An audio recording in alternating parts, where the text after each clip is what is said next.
Today I'm going to try to win a game of Magic with only 8 lands. Normally for an aggressive Magic deck you want somewhere around 20 lands, but in this case I'm going to see if I can win with only 8. This is possible because if our opening hand has even 1 land, then we can use this card, Wayward Guidebeast, to essentially bring back that land to our hand, play its second main phase, then play a second card. The rest of this deck is just a bunch of 1-drops. We have creatures that can get in early and have haste. Rigging Runner is pretty nice because it will be a 2/2 with first strike if we play it the second main phase after we play the land, or after we play the land that we return to our hand with Wayward Guidebeast. Then we have pump spells and burn spells. Skewer the Critics is basically a 1 mana card because of Spectacle. And that's it, let's go on to the game.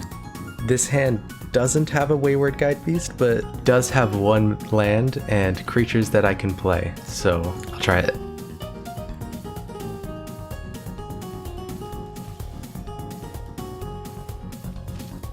I'm just gonna get in for 2 here. I don't really want to trade off this Swift Spear for a Blood Harvester. Opponent seems to just be playing Rakdos Value, just a generic Rakdos deck.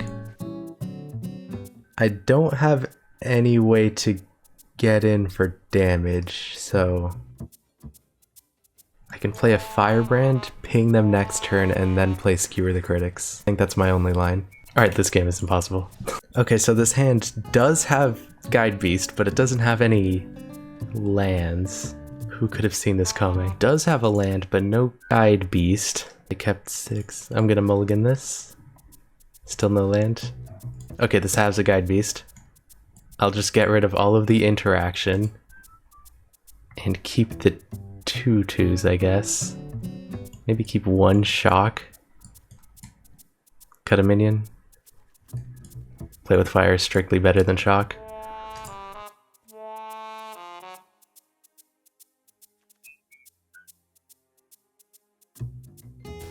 Opponent is playing a goblin deck. That is bad news for us.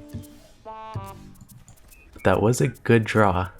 We can shock whatever 2 mana goblin they play. It's a good one to kill. This is the end of the next turn, so they will have a card to play. I can just do this now, they won't be able to use the mana for anything. Call of the Death Dweller, so they might be like a Persistence combo deck? Guidebeast into another 2/2. Hope it's enough.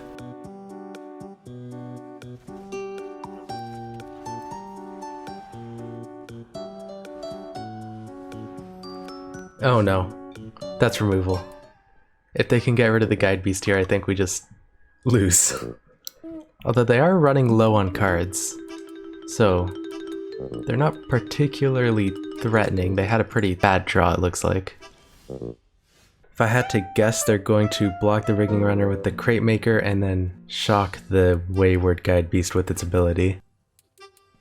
I think we just let them do that and then play a Rigging Runner second main phase. They're pretty far from a Muxus, so I'm not too scared of that. Although, if they don't block here, I will have to Skewer the Critics their Crate Maker, probably. I don't know if they wanted to do that. Okay, we missed out on 1 mana because I didn't want to run out a Monastery Swift Spear into a 2/2, but that's fine. They're 1 mana away from Muxus. If they play that, we'd probably just lose. Pretty easy turn, just Swift Spear, go sideways.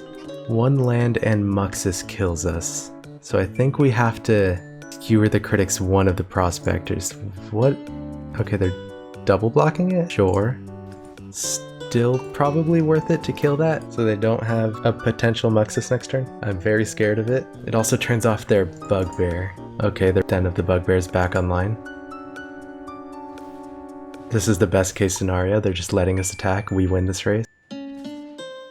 Does leave them with a 1/1, but doesn't really matter too much. And I think it's worth it to just bolt their face. Means they're dead next turn to any card in our deck. Firebrand. That's fine. They're currently dead to a large chunk of the cards in our deck. We only run 8 of those. How did this happen?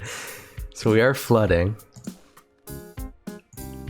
Unfortunately. So they're gonna get rid of the Guidebeast. That's alright with me. That's an interesting play. They just let it die. Very interesting play to do in rank 3 legend. Maybe I wouldn't see that if I was rank 1 legend, just because I haven't played that much this season, so.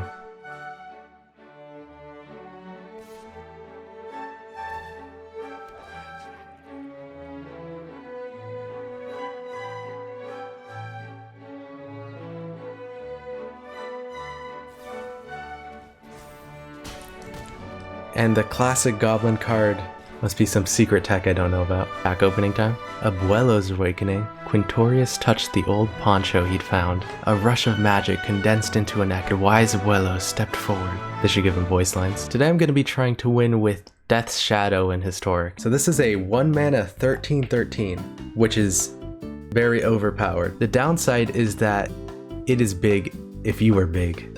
So we're going to get small for this. I'm going to be trying to kill myself with shock lands and pain lands. Especially Agadeem's Awakening can deal 3 to us. And then we use Temur Battle Rage once the Death's Shadow gets big enough to kill our opponent out of nowhere. Aside from that, we're running all of the best cards in Historic. Mind Spike is an alchemy card, which I considered dropping, but I don't have another copy of Inquisition of Kozilek, so I'm stuck with this. Soul Guide Lantern, so we can recur it with Luris and just draw a bunch of cards and exile their graveyard. Drown in the Lock as anti-synergy, so that way we get punished for exiling their graveyard. And 1 copy of Snapcaster Mage, because I am out of Mythic wildcards. Also Luris, because he's overpowered. That's the deck tech. Let's see how the games go. So I haven't played that much this season, so my rank is going to be pretty low. But that's fine. Let's see if it's good enough still. We have Death's Shadow, Ways of Hurting Ourselves, Interaction, and Pseudo Card Draw. Kind of anti-card draw, but still worth it. Let's keep. Opponent is a cycling deck. Against that, we really want to get rid of their payoff cards. There's a Zenith Flare. That is going to be a problem. For now, I'll just take the Dranith Stinger. No Thoughtseize means we might just die on turn 4. We could go digging with Faithless Looting once it becomes a problem. Or I guess right now, there's Thoughtseize. Magic's easy, just draw what you want. And then I will shock in Thoughtseize. Get rid of their... They have 2 Zenith Flare. Okay, so I'm gonna need to look for... oh no. I'm gonna need to look for another discard spell. I just got rid of my Faithless Looting because I didn't think they'd draw another, but I guess retroactively they do draw a lot of cards in that deck. Nobody could have seen this coming. This is currently dealing 3. Not that bad. If I shock in Temur Battle Rage means I can kill them as long as my life total is at 3, meaning they can probably cycle 1, 2, 3, 4 times next turn, dealing 5 damage. By Agadeem's Awakening, bolt myself, play Death's Shadow, and then wait. On their end step, I can Mana Confluence, deal a little bit more damage to myself, and probably just kill them. Their best play there was probably just to play land, cast out the Death's Shadow. They attack, they're dead. Okay, cool, they're dead. I'm not gonna risk it. They might have a burn spell. Temur Battle Rage. GG's. I did have fun in that match. This hand has absolutely no way to win the game, but these cards are good, so I'm gonna keep because I have the mana to play them. And I guess I'll shock in an Inquisition. See what they have.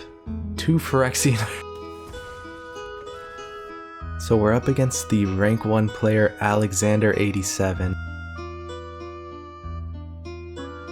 Seen this person dice people up in tournaments, so I don't know if this hand's gonna be good enough, but we'll try it. They have edgy sleeves. This hand has Death's Shadow and nothing else. But if I draw red mana, it still has nothing. I need to mulligan. This is way better. Get rid of Unearth? Nah, get rid of Faithless Looting. I should have gotten rid of Unearth. We have way too much life for Death's Shadow, so just Luris in hand and pass. Could Unearth or Croxa just to get rid of 1 card, but that's not really worth it. This is though. Invoke Despair and Fatal Push. Fatal Push is probably the bigger problem for us. Unless we flash back a Croxa, but we're kind of far from that. Just get rid of the Fatal Push. Make it kind of hard for them to get rid of this. And then if they do this, we're totally fine. Just take some damage, but we want that. Death's Shadow again, it's back. Thought you could get rid of it. Oh, I should have unearthed the other one. Oh well. I'm pretending like I have a counter spell. Wait, they can see my entire hand. Ignore my previous play. Why are you getting rid of Luris? Do you have something cool? Alright, cool. My play around a board sweep plan worked. Oh, that's fine. They have nothing. They probably don't run a board wipe that can deal with 2 of these. So I will just do this. GG's. Alright, I got bored of playing good decks. I'm playing better decks now. Minotaur Tribal with Sethron, Herloon General. Makes 2/3s. They're playing a real card. This is the new dinosaur. I am going to keep this hand because it has sweepers against a deck that plays a bunch of creatures and early ramp. They're on the play, so that card is useless. Unless they don't play a land this turn. Okay, that card's useless. Cold Steel Heart. So they are going to have their commander next turn probably, or some really big scary creature. I'm going to pretend like I had a choice and then pass. Big scary creature, just a Shaper Sanctuary, that's fine, I don't have any targeted removal. Alright, I'm sorry I had to play this.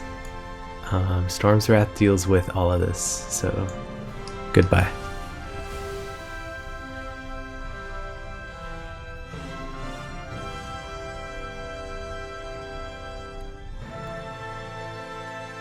Eventually they'll just run out of cards to play if this gets too expensive, right? This isn't a Minotaur? Anyway, that's enough magic.